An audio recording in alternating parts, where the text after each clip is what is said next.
We are back with some more Panthers franchise, and we're here in the re-sign stage. We are already here. The Super Bowl has already happened. This is going to be a quick video. It's just going to be talking about who we re-signed, who we didn't re-sign, who won the Super Bowl, and go through some trades that have already took place, myself included. I have one trade that we did so far. So we'll get into that. Should be a shorter video than the last one. And then the next video is a recap of free agency. So we're already getting right into the off season. Trying to leave, how we ended year two off. Just forget about it. It was a failure in the playoffs, and we just got to move on, get better, and be better next season. So first things first, Super Bowl. As you see, the Seahawks complete the undefeated season, but just barely. Beat the Ravens 30-27. I'll go over oops, that's not what I wanted. I'll go over the Super Bowl stats for you guys real quick, just to keep you informed. So it's been one Super Bowl winner for the AFC side and one Super Bowl winner for the NFC side here in 2 seasons. It's always nice having different people. Back in the old Maddens when Trey would just win every single one because he would dominate everyone, and it was like a shock when he didn't win it. It was always like, what the heck? How did that just happen? But close game here, close game. It was pretty close throughout the most of the game. It looks like Seattle. I didn't get to catch this game, so I didn't watch it. But it looks like Seattle got out early, and then Baltimore fought back, and it was close. In the fourth, just came up slightly short. The rookie Mr. Isaac, 2 touchdowns, 0 picks. Lamar, 3 touchdowns, 0 picks. Was a very good game on both sides. They ran the ball. Both of them ran the ball pretty well. DK looked like he went crazy. 5 for 153 and 2. Zay Flowers wasn't too bad as well. 6 for 82 and 2. Marky Mark had a decent little game. Not much defense. A couple sacks here and there.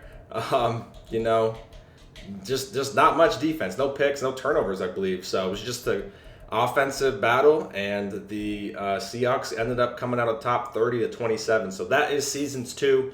Super Bowl winner is the Seahawks. So next on the list, I'm going to go through, we'll do trades. I know some of you guys were saying that I wish I could put them up on the screen. And, last season, someone was talking about that in the comments saying, well, I wish you could, put the trades up on the screen so everyone can see them instead of just me reading them. Well, that's a very good idea, okay? But unfortunately, I am not that skilled when it comes to that. So we are going the ghetto route, which is just talking about them over the phone. So, you guys just got to listen. So here's the trades.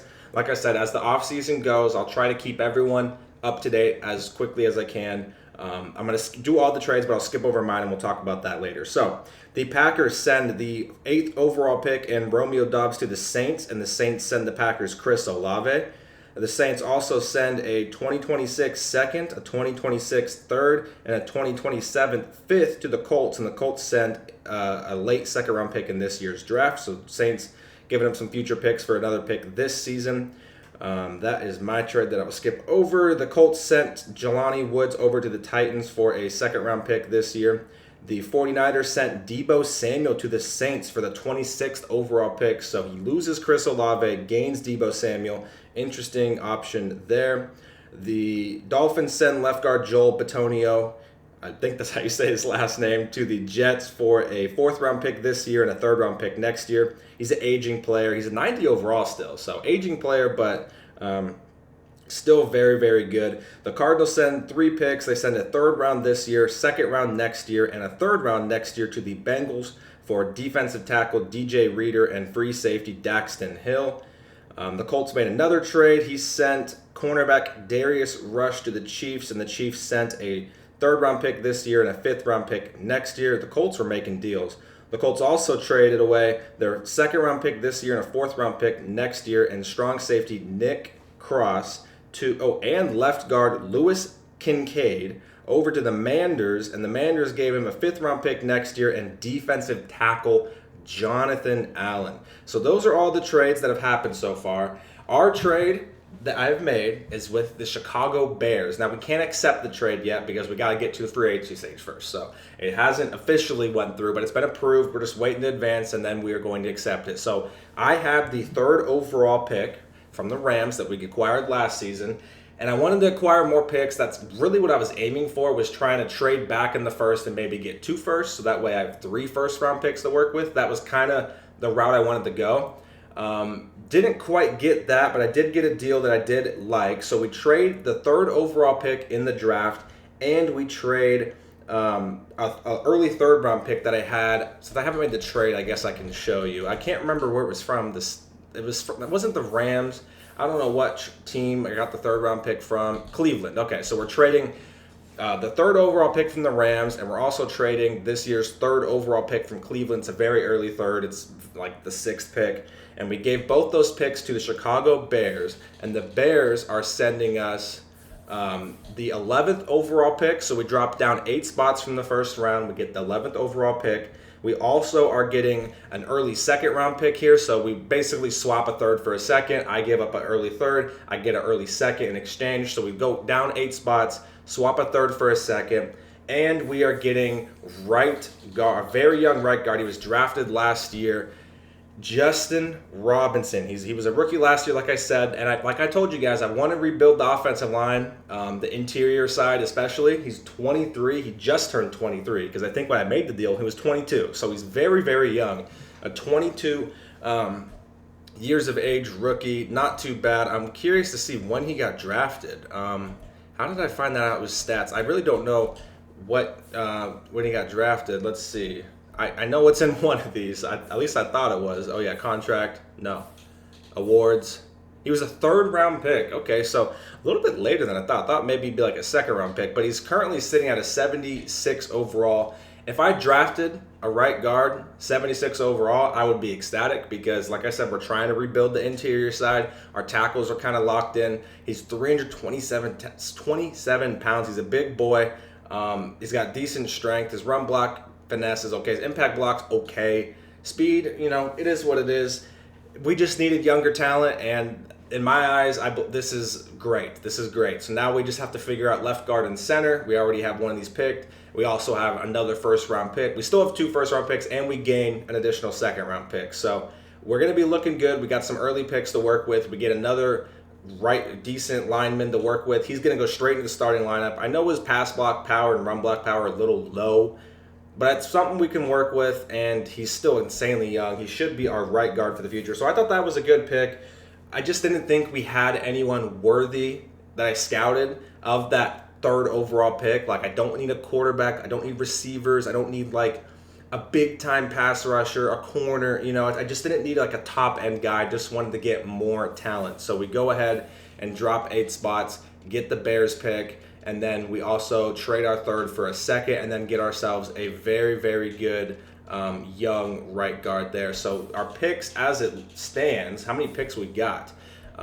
We originally didn't have a 2nd. So swapping this for a 2nd, I like that deal a lot. So we'll have the 11th overall pick. We'll have our pick, which was 27. We'll have a 2nd round pick, early 11. Then we had a 3, 4, 6, and a 7. And then after that, in future years, it's just back to normal. So get ourselves some earlier draft capital and see what we can do, and a right guard. Now, as you guys can see, we're sitting at about 17 million in cap. So I did go ahead and sign a few people, and we'll talk about that.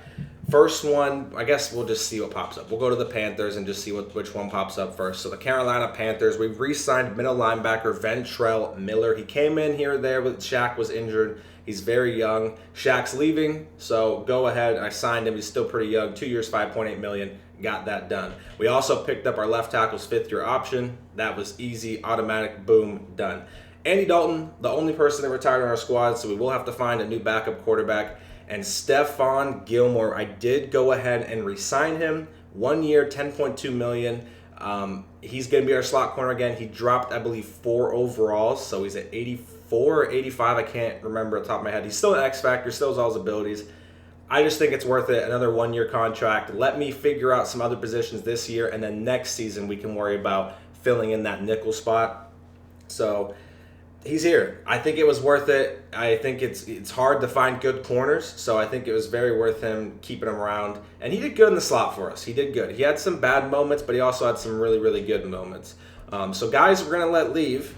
Here we are. Austin, gone. We already have a new right guard in town. He's gone. Shaq Thompson, also gone. Chuba, the saddest one that I could very well see myself picking him up in free agency if things don't work out and I don't find someone else and he's still there and I could throw a cheaper offer. Not that he's even asking for that much, but I don't see many people wanting to go after him. So I might potentially re-sign him in free agency for a little bit less, try to get him for even cheaper.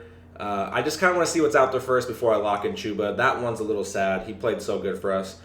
Tommy Tremble's gone. He doesn't want to be here. Same thing with Brady. He does not want to be here. He will be leaving. Keith Taylor, another corner. We re-signed Gilmore. We can let Keith Taylor go. Ian Thomas, he really wanted to stay. Was okay for us, but I got other plans at tight end, so he will be leaving.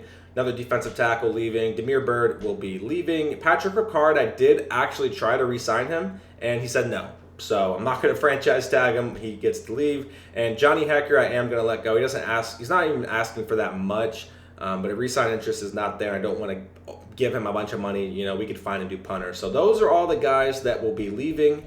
We're pretty much keeping the core. We'll have to get a couple new changes, but Shaq is going to be leaving. It's okay. I think we are pretty solid with linebacker. Jason Forbes was great. I could draft another late mid-round linebacker and develop him just like we did with Jason Forbes. So we'll have to see kind of how that goes. So big game. Big game. Sorry, I read the text. Someone texted me and it said game. Not a big game. Big day. We got 17 million, so we could still work with it a little bit. There's not too much crazy people I think coming this off season, so we'll see. We'll take a look at next year's players. So next year I think we do have a couple big time signings. Not quite sure. Actually, maybe we don't. Von Bell I want to let go. Gilmore. Taylor's an interesting one. We'll have to see what his overall is, because he was very good for us last season, but he's going to be 32, so we'll have to see about that. And then we got J.C. Horn, where we're 1,000% locking in J.C. Horn. That's a big one that we got to figure out. But as far as signings next year, it's like J.C. Horn and a bunch of backups. Calvin Austin we're definitely going to re-sign, but he shouldn't ask for much unless somehow he gets to an X Factor superstar. But we'll see. I think next offseason might be the one where we can actually spend a little bit. I didn't check if there's anyone I can cut. Like Taylor would save a lot, but I'm not cutting him. Shai is a player that I could see me cutting because I could save quite a bit, or like Von Bell, or my center. Like some of these guys I could see me dropping in the offseason once we get there. Just maybe trying to splash on someone. It all depends who's in the free agency pool. I don't really know. I didn't really check, but that is who we're keeping. We're keeping Stephon Gilmore, keeping a backup middle linebacker, got our fifth-year option for our left tackle, made the trade to acquire an additional second-round pick, move back in the first, and get a new starting right guard. That's pretty much it. Next episode might be a few days once we get through the free agency process. If you enjoyed this video, make sure to subscribe, like, and comment. Let me know what you guys think about the trade, and I'll see you guys in the next one.